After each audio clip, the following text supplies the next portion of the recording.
"Ma'am, please cooperate or we'll have to restrain you," the man in scrubs said firmly, his grip tightening on my arm. My heart pounded as I struggled against him, panic rising in my chest. "What is this? Why are you doing this to me?" I screamed, looking around frantically, searching for Nathaniel, for anyone who could explain what was happening. But all I saw were strange, cold, expressionless faces dragging me out of my home like I was some kind of criminal. "My name is Charlotte Anderson, and I'm 32 years old. Up until a few weeks ago, I thought the worst thing that could ever happen to me was losing my father, Joshua Anderson, in a tragic plane crash. He was my rock, my hero, the only family I had left.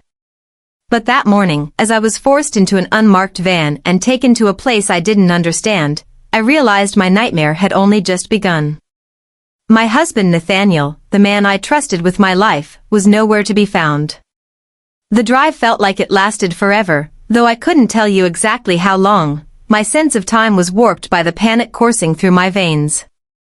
I tried asking questions, begging for answers, but no one would speak to me.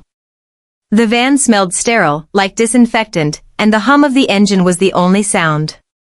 When we finally stopped, the doors opened to reveal a tall, ominous building surrounded by a high fence. A chill ran down my spine as they led me inside, their hands gripping my arms like I might bolt at any second. The place felt wrong from the moment I stepped through the doors. The walls were an unwelcoming shade of beige, and the faint smell of cleaning chemicals mixed with something sour lingered in the air. People in white coats moved briskly through the halls, avoiding eye contact as if I didn't exist. I asked again, demanded, really, what this was about. "There's been a misunderstanding," I said, my voice cracking. "You have the wrong person." But no one answered. Instead, they handed me a plain set of clothes and told me to change. As soon as I stepped inside, a tall man in a crisp white coat approached me, his expression unsettlingly calm. "Miss Anderson, I'm Dr. Paul Reynolds," he said, extending a hand I couldn't bring myself to shake. "I'm the director here, and I want to assure you that you're in a safe place." His voice was steady, almost soothing, but there was a coldness in his eyes that made my stomach churn. I didn't feel safe. Not even close. "What is this place? Why am I here?" I demanded, my voice trembling. He sighed, as if he dealt with this 100 times before. "I understand you're confused, but this is for your own good," he said, ignoring my question. "Your husband expressed deep concerns about your well-being following your father's passing. He's worried about you, Charlotte." My blood ran cold at the mention of Nathaniel. This wasn't concern, this was a betrayal. Not long ago, my life seemed perfect. I had a loving husband, a beautiful home, and the kind of life most people could only dream of. My father, Joshua Anderson, was my anchor, the man who had raised me single-handedly after my mom died when I was a little girl. He was my hero, my protector, and the one person who truly understood me. But everything came crashing down when his private jet went down without warning. One phone call was all it took to shatter my world. I remember the exact moment I got the call. I was in the middle of organizing a fundraiser for one of my father's charities when my phone buzzed. "Miss Anderson, we're so sorry to inform you." The rest of the words blurred as my knees buckled and I sank into the nearest chair. A plane crash. No survivors. It felt unreal, like some cruel joke. My dad, my hero, was gone. Days later, at the funeral, I stood next to my husband as condolences from strangers poured in. The grief was overwhelming, but nothing prepared me for the aftermath, the cold, clinical reading of my father's will, where I learned I was the sole heir to everything he had built. The weight of the Anderson empire was now mine to carry, and I didn't even have time to process the loss before I was thrust into a world of boardrooms and financial decisions I never asked for. Days later, at the funeral, I stood next to my husband Nathaniel and his mother, Martha, as condolences from strangers poured in. Martha gripped my hand tightly, her eyes brimming with what seemed like sympathy, but something about her touch felt off, too firm, too calculated. The grief was suffocating, a haze that dulled everything around me, but I tried to focus on my father's memory, as the man who built an empire and still managed to be my everything. But nothing prepared me for what came after, the cold, clinical reading of my father's will. Nathaniel sat beside me, offering quiet reassurance as the lawyer explained the details. "Charlotte, you are the sole heir to your father's estate," he said, his voice steady. "Everything, his shares in Anderson Steel, the properties, the investments, was mine." I remember glancing at Nathaniel, who gave me a small, supportive smile, and then at Martha, whose face was unreadable. The weight of the Anderson empire landed squarely on my shoulders, and I barely had time to process the loss before I was thrust into a world of boardrooms, legalities, and decisions I never asked for. Now, I was sitting in a stark, cold room inside a mental institution, and I still didn't understand what was happening to me. The fluorescent lights buzzed overhead, and the walls were an empty, lifeless beige. My head was spinning with questions, but no answers were coming. I replayed Dr. Reynolds's words over and over in my mind. "This is for your own good. Your husband is deeply concerned about you." Concerned? Nathaniel had never mentioned anything about this. And how could he do this without even speaking to me? Every time I asked for an explanation, I was met with the same dismissive response: "It's all in your best interest." My best interest? Being locked away in this place? I wasn't even allowed to contact Nathaniel or anyone, for that matter. They gave me some pills shortly after I arrived, something to help me relax. I tried refusing, but a nurse stood over me until I swallowed them. Not long after, everything became hazy. My body felt heavy, my thoughts sluggish. It was like they were trying to erase me, one pill at a time. When I woke up, the first thing I noticed was the silence. It wasn't the kind of peaceful quiet you find in a comforting space. It was hollow, eerie, and oppressive. I opened my eyes to see a stark white room with nothing but a narrow bed and a steel wheelchair in the corner. The walls were completely bare, the kind of blankness that felt intentionally dehumanizing. For a moment, I thought I might be dreaming, but the stiffness in my body told me otherwise. My head throbbed, and my mouth was dry, as if I hadn't had water in days. I tried to sit up, but my limbs felt weak, like I'd been asleep for hours, or maybe even days. The air smelled sterile, sharp with a faint chemical edge, and the faint hum of a distant machine was the only sound.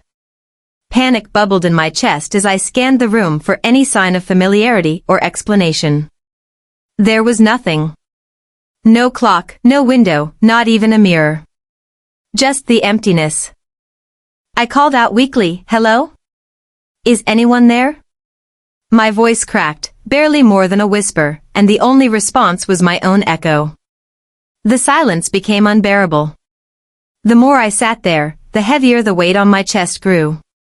Panic turned into anger, and before I knew it, I was on my feet, slamming my fists against the cold, unyielding walls. "Let me out!" I screamed, my voice breaking with each word. "What is this place?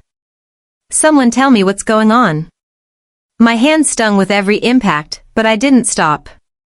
The frustration, the confusion, the betrayal, it all boiled over until I was pounding on the door with everything I had. I didn't even hear the door open behind me. A nurse appeared, holding a syringe in one hand, her face blank, almost robotic. "Please calm down, Miss Anderson," she said, her voice devoid of emotion.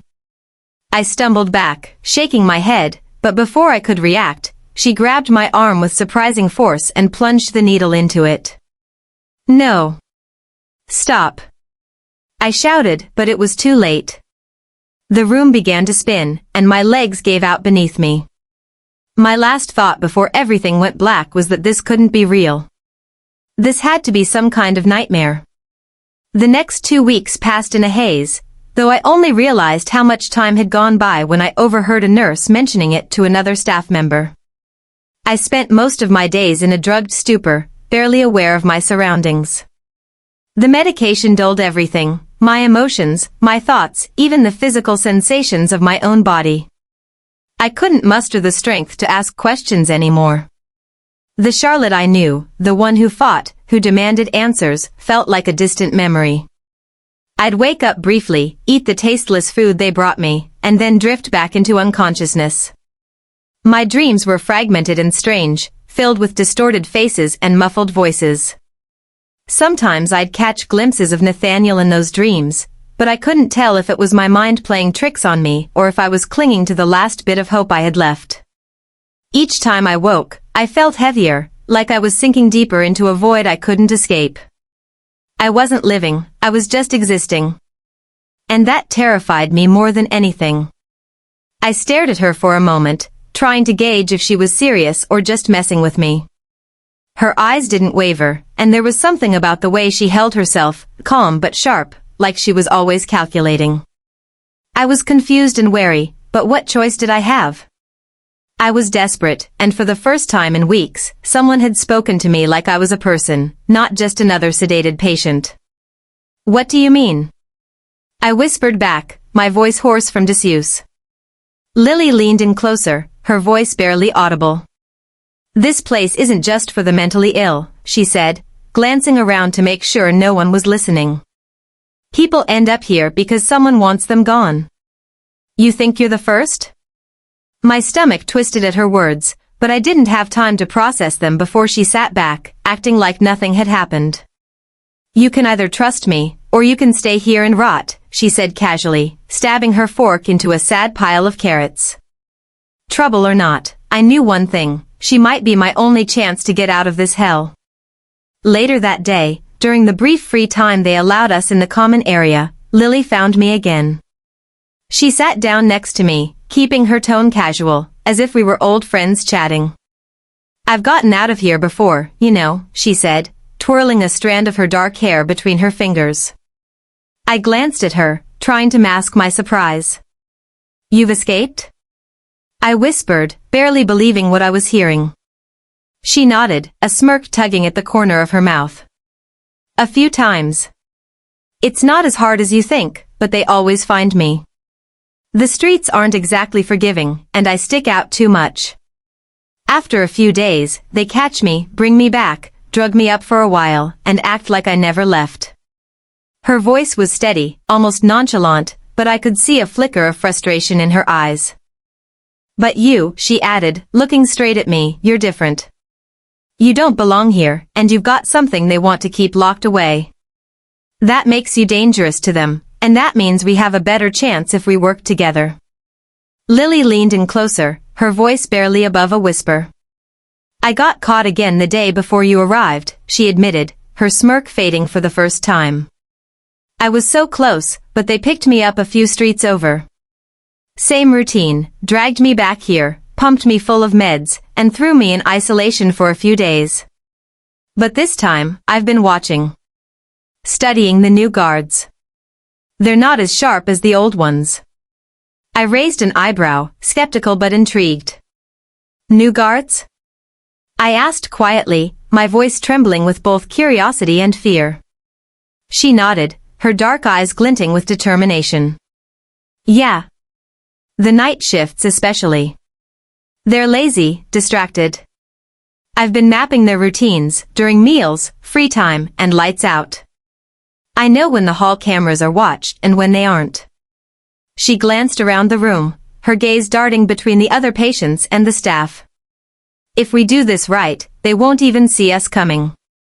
For the first time in weeks, I felt a flicker of something I hadn't dared to feel, hope.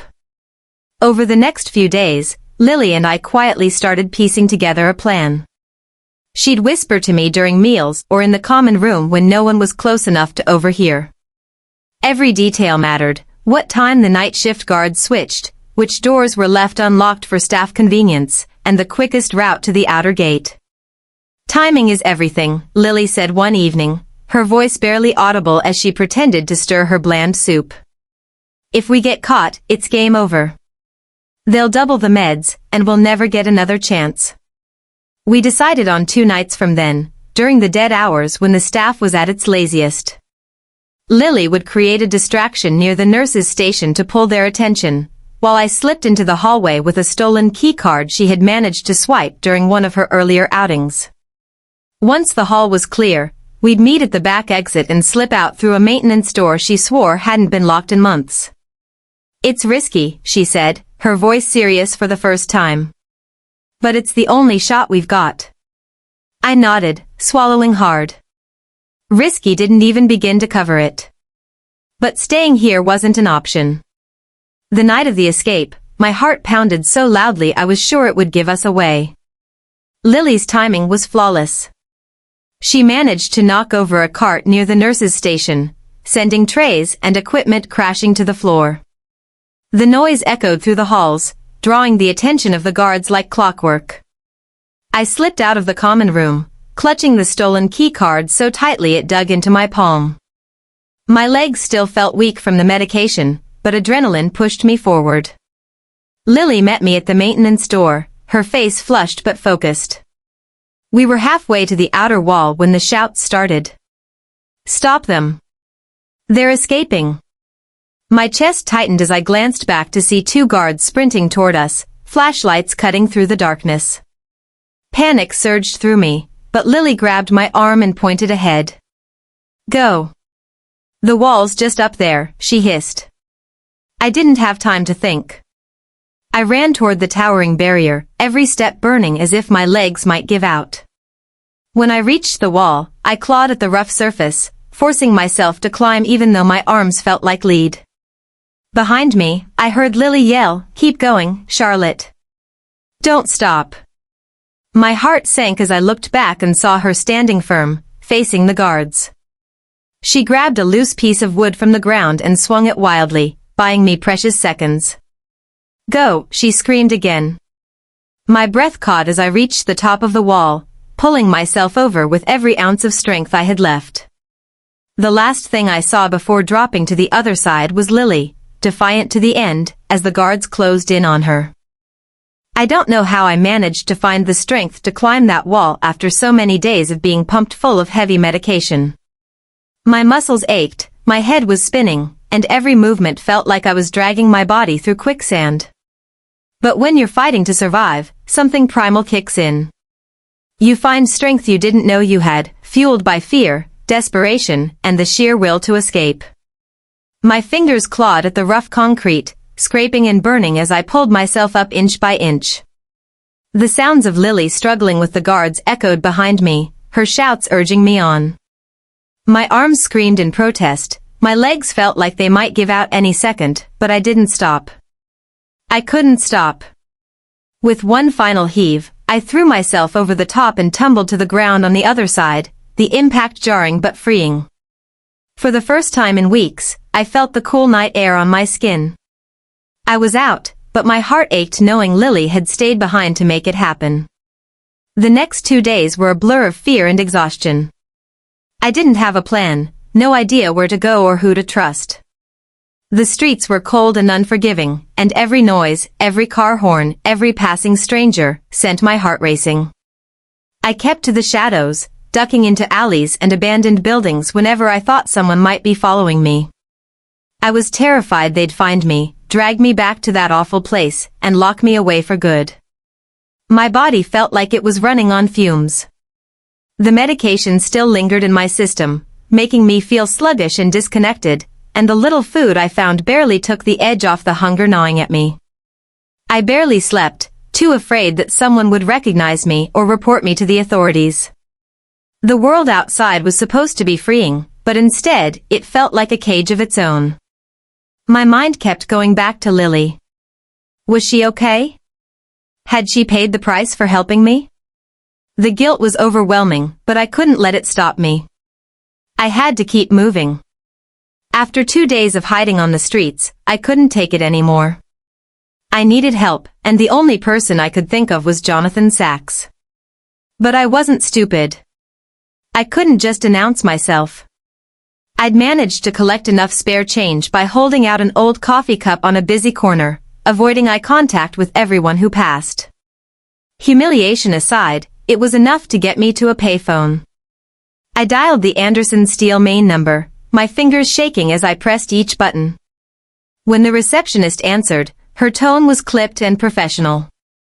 "Good morning, Anderson Steel. How may I direct your call?"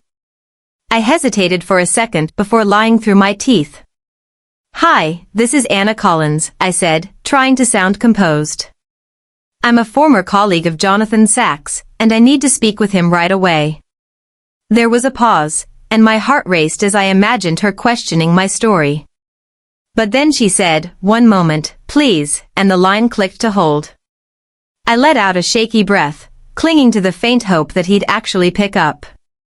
When the line finally connected, I heard Jonathan's voice on the other end. It was steady and professional, just as I remembered from the few times I'd seen him with my father. "This is Jonathan Sacks," he said. I hesitated, gripping the phone so tightly my knuckles turned white. "Jonathan," I started, my voice trembling. "It's me. Charlotte." There was a long pause, and I could hear the faint rustling of papers in the background. "Charlotte," he finally said, his tone a mix of disbelief and caution. "Where are you?" Everyone thought. I cut him off before he could finish. "I can't tell you where I am," I said quickly, glancing over my shoulder as if someone might be watching. "But I need your help. I've been locked away in a mental institution, Jonathan. They drugged me. They said I was a danger to myself, but it's not true." My voice cracked, and I could feel the tears threatening to spill. It was Nathaniel and his mother. They did this to me. When the line clicked and I heard Jonathan's voice, steady and professional, I took a deep breath to steady myself. "Jonathan," I said quietly, glancing around to make sure no one was nearby. "It's me. Charlotte." There was a pause, and I could almost hear his confusion. "Charlotte? Where have you been?" Everyone thought. I cut him off, my voice sharper than I intended. "I can't explain over the phone. I need you to meet me. Alone." He hesitated, and I could hear the doubt creeping into his tone. "Charlotte, are you okay? What's going on?" I pushed through the knot in my throat. "Please, Jonathan. Just meet me. And you have to swear to me you won't tell Nathaniel or Martha." Another pause, longer this time, before he finally said, "All right. Where do you want to meet?" Jonathan arrived at the park just as the sun was beginning to set, casting long shadows across the empty benches. I stayed hidden near a tree, watching him from a distance for a moment to make sure he was alone. When I finally stepped out, his face went pale. "Charlotte," he said, his voice low, almost disbelieving. "You look... God, what's happened to you?" I motioned for him to sit, too drained to respond right away. We settled on a bench far from the main path, the distant sounds of children playing barely registering in my ears. "They took everything from me," I began, my voice trembling as I tried to keep my composure. "Nathaniel and Martha. They're behind all of this. After my father died, they had me declared mentally unstable and had me locked in a facility. I've been drugged and trapped for weeks." I swallowed hard, fighting back tears. "And you know the worst part? They've disappeared. Not a word, not a visit, not even a trace. They threw me away like I was nothing, Jonathan. Nothing." Jonathan leaned forward, his elbows resting on his knees as he tried to process everything I had just told him. "Why would they do this to you?" he asked, his voice a mix of disbelief and anger. "I mean, Nathaniel, he loved you, didn't he? And Martha, why would she go to such extremes?" I shook my head, my hands gripping the edge of the bench so tightly my knuckles turned white. "That's what I need to find out," I said, my voice firmer now. "It's not just about the inheritance, at least, I don't think it is. They wanted me out of the picture completely. But why? Why go this far?" I looked at him, hoping he'd understand the urgency in my eyes. "I need your help, Jonathan. You were close to my father, and you know the business better than anyone. If anyone can help me figure this out, it's you." Jonathan sat back, letting out a slow breath as he processed what I'd told him. Then, without hesitation, he nodded. "All right," he said, his voice steady. "I believe you, Charlotte. And if what you're saying is true, we can't waste any time. You need a safe place, somewhere no one will think to look for you. He glanced around the park, scanning for any signs of prying eyes. I have a small property outside the city. Nothing fancy, just a quiet place I use when I need to get away. You can stay there while we figure this out. Relief washed over me, though it was mixed with exhaustion. I followed him to his car, keeping my head down as we left the park. The drive was quiet, Jonathan glancing at me every now and then, concern etched into his face. When we arrived, the property was exactly as he described, small, simple, and tucked away from prying eyes. It's not much, he said as he opened the door and helped me inside. But it's safe. I'll bring you food, clothes, whatever you need. I nodded, too drained to say much more, but his kindness felt like the first ray of hope I'd had in weeks. The next morning, I woke up feeling slightly better for the first time in what felt like forever. I wasn't looking over my shoulder or hiding in the shadows. The small room Jonathan had prepared was modest but warm, a far cry from the cold, sterile walls of the asylum. I stretched gingerly, my body still aching from days of fear and exertion, but the clarity in my mind was something I hadn't felt in weeks. Jonathan arrived shortly after with a bag of groceries and a determined look on his face. I've been thinking about everything you told me, he began as he set the bag down on the kitchen counter. I contacted someone, an old friend who works as a private investigator. I told him what little I know, and he's agreed to help. We need to figure out exactly what Nathaniel and Martha did, who they worked with, and why. His voice was steady, but I could see the worry in his eyes. This isn't going to be easy, Charlotte. But if they've left a trail, we'll find it. For the first time in weeks, I felt a spark of hope. Someone was finally on my side. And I wasn't going to let Nathaniel and Martha win. A week later, the door creaked open, and Jonathan stepped inside, his face grim but focused. Behind him followed a man who looked like he belonged on the cover of a detective novel, tall, sharp-eyed, with an air of quiet authority. He carried a weathered leather briefcase in one hand and nodded politely at me as Jonathan introduced him. Charlotte, this is David Harper. He's the private investigator I hired. David, this is Charlotte. David set his briefcase on the small kitchen table and opened it with practiced precision. Miss Anderson, I've spent the last week piecing together what happened to you, he began, pulling out a thick stack of documents, photos, and handwritten notes. It's worse than we initially thought.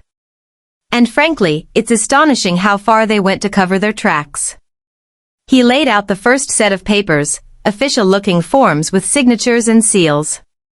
This, he said, pointing to a medical report, is a fraudulent psychiatric evaluation.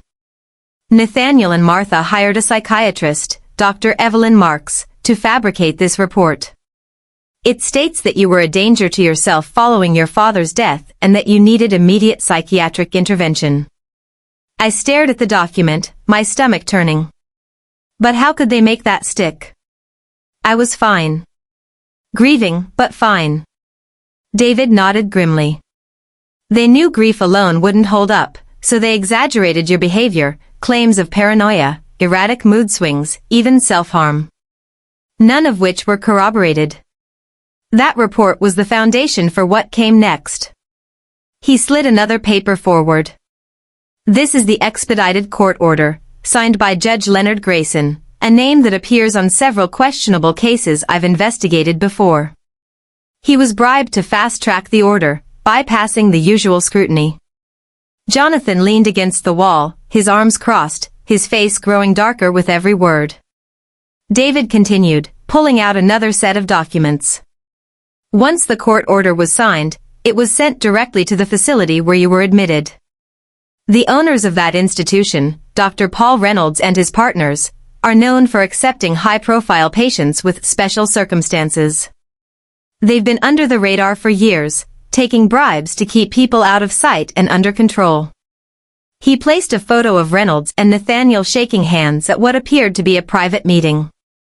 This was taken 3 days before your commitment. My breath caught, and my hands trembled as I reached for the photo.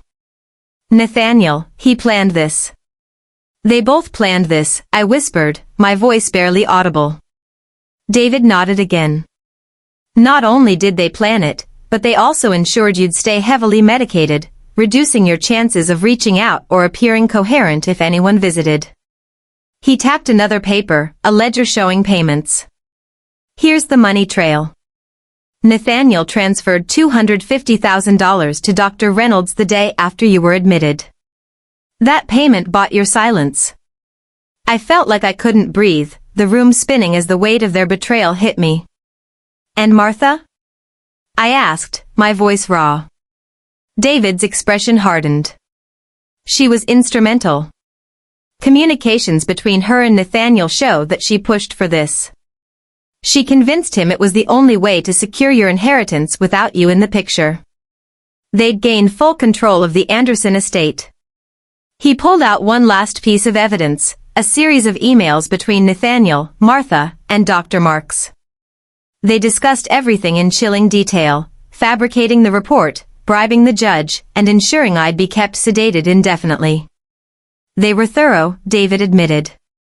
But they underestimated two things: one, your resilience, and two, my team's ability to dig through the mess they left behind. Jonathan, who had been silent until now, finally spoke.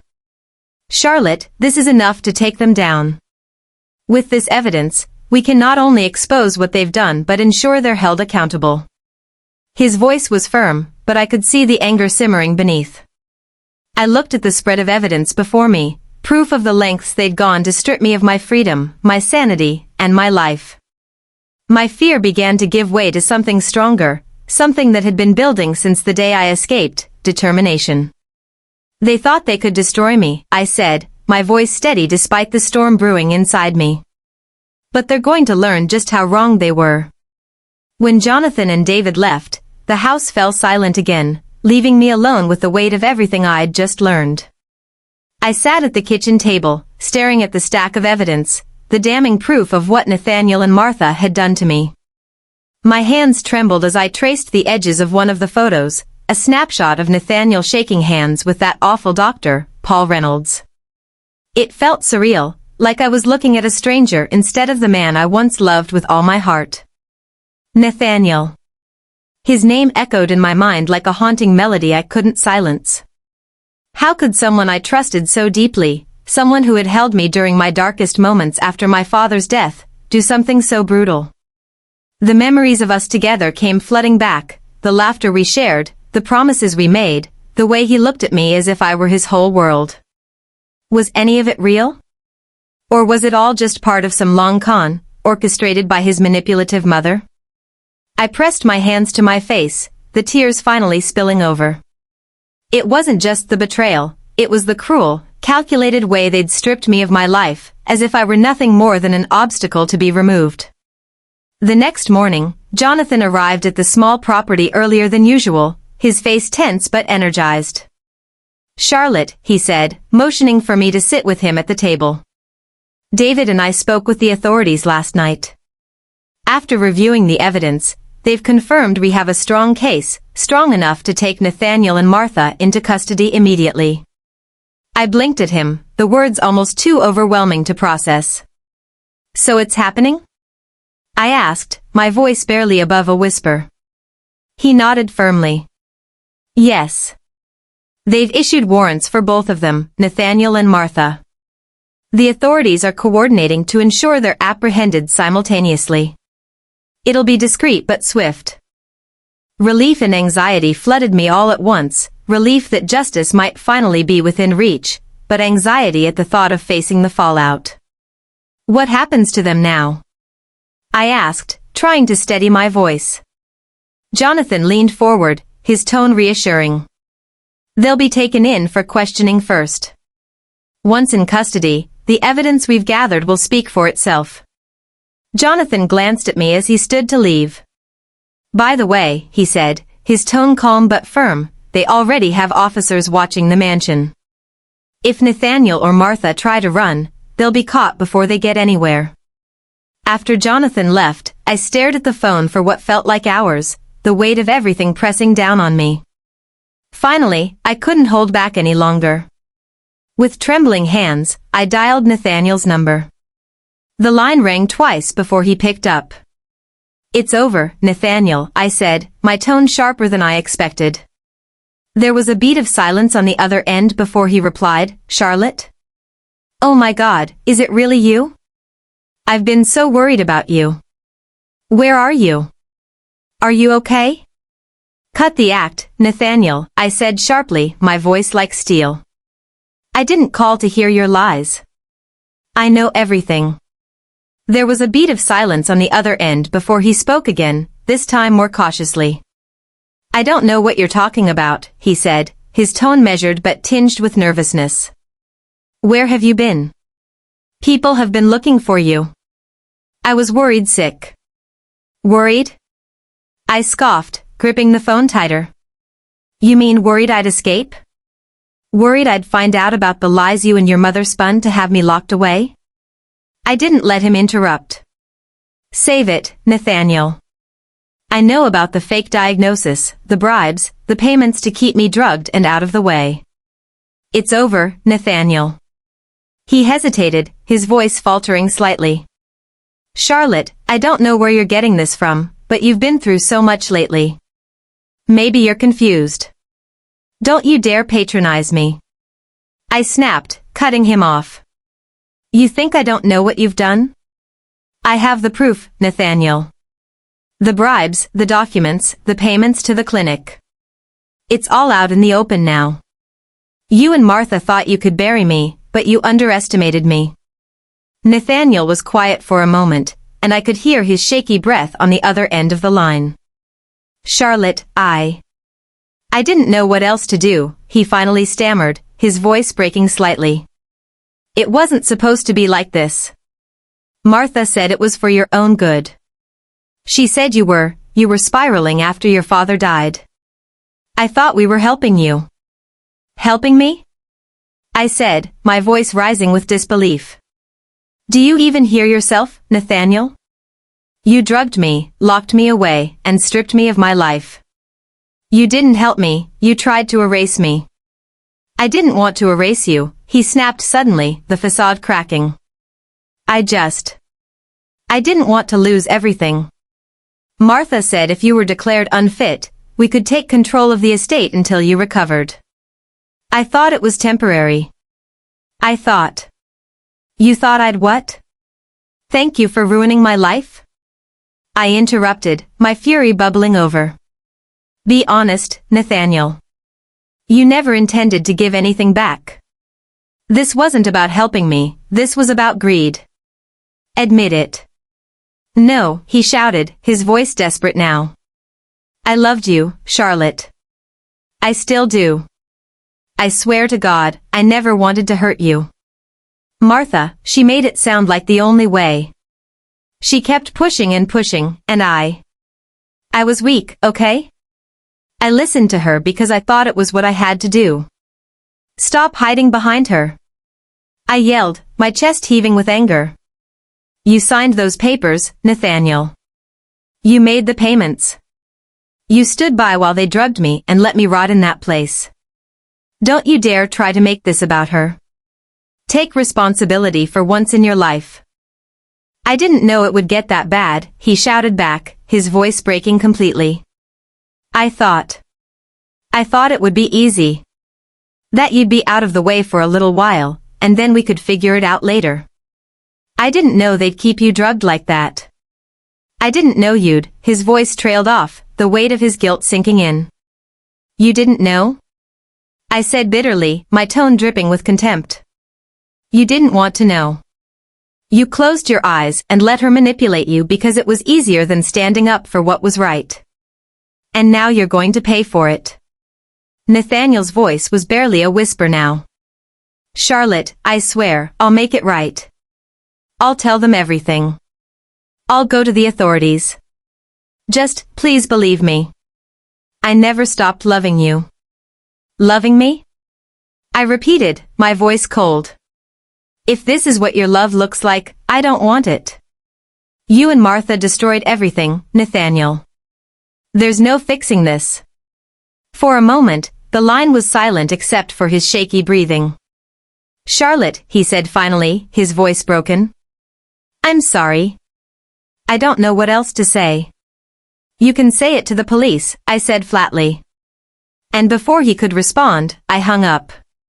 My hand hovered over the receiver for a moment before I let out a shaky breath. It wasn't closure, but it was enough for now. The next morning, I stood across the street from the mansion I once called home, watching as the police swarmed the property. The flashing lights of their vehicles reflected off the windows, casting an almost surreal glow over the scene. My heart pounded as I watched officers march up the front steps, their knock on the door firm and commanding. Moments later, the door opened, and there they were, Nathaniel and Martha. Nathaniel's face was pale, his usual composure completely shattered as the officers cuffed his hands behind his back. He looked around wildly, his eyes searching the crowd that had gathered. When his gaze landed on me, his entire body tensed. "Charlotte," he shouted, his voice cracking with desperation. "Charlotte, please. Let me explain." He tried to step toward me, but the officers restrained him, pulling him back. I didn't move. I didn't blink. I just stared at him, my face a mask of cold indifference. I wouldn't give him the satisfaction of a reaction. Not anymore. His pleas grew more frantic as the officers led him toward one of the waiting cars. "Charlotte, I love you. Please, don't do this." His voice faded as they forced him into the back seat. Martha, on the other hand, was the picture of defiance. She held her head high, her expression unreadable as they cuffed her hands. She didn't say a word, didn't even glance in my direction. Her pride was unshakable, even now. It didn't matter. Her silence spoke volumes, and her arrogance would crumble soon enough. As the police cars pulled away, taking them to face the consequences of their actions, I felt a strange mix of emotions, relief, anger, sadness, and something else I couldn't quite name. I turned and walked away, not looking back. They had tried to erase me, to destroy everything I was. But they hadn't won. I was still standing. And finally, I felt like I could breathe again. Hey there, did you like the story? If you did, don't forget to hit the like button and subscribe to the channel. It helps us a lot and makes sure you won't miss out on more great stories we share here. Thank you for watching, and we'll see you in the next one.